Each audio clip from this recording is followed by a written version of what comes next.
آج صبح بیگم نے رونگٹے کھڑے کر دیے جب بچوں کے اسکول نہ جانے کی ضد پر بھی بولی، میں بھی دیکھتی ہوں، تم کیا، تمہارا ابا بھی اسکول جائے گا۔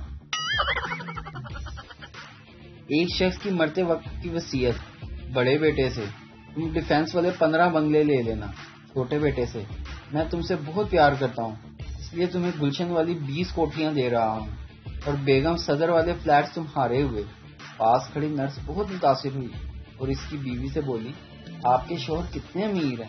بیوی بولی، وہ منحوس تو دودھ والا ہے، اپنے گاہکوں کا بتا رہا ہے۔ موٹر وے پر پولیس نے کار چلاتے ہوئے ایک شخص کو روک کر کہا، آپ بیلٹ باندھ کر چلا رہے ہیں اس لیے آپ کو 1000 روپے انعام دے رہے ہیں، آپ اس انعام کا کیا کریں گے؟ اس شخص نے خوشی میں جواب دیا، میں اس انعام سے اپنا ڈرائیونگ لائسنس بنواؤں گا۔ ساتھ والی سیٹ پر بیٹھی اس کی ماں بولی، اس کی بات پر یقین نہ کرنا، یہ شراب پی کر فضول بولنے لگتا ہے۔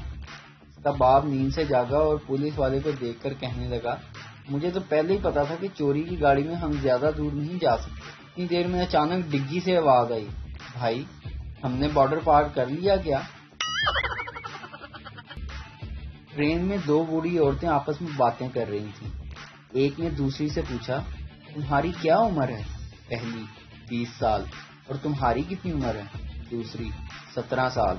اتنے میں اوپر برتھ پر سویا ہوا 80 سال کا بوڑھا ان کی باتیں سن کر ان کے بیچ میں آ کر نیچے گرا، تو ان عورتوں نے اس سے کہا، تم کہاں سے آ گئے؟ تو اس نے کہا، میں ابھی پیدا ہوا ہوں۔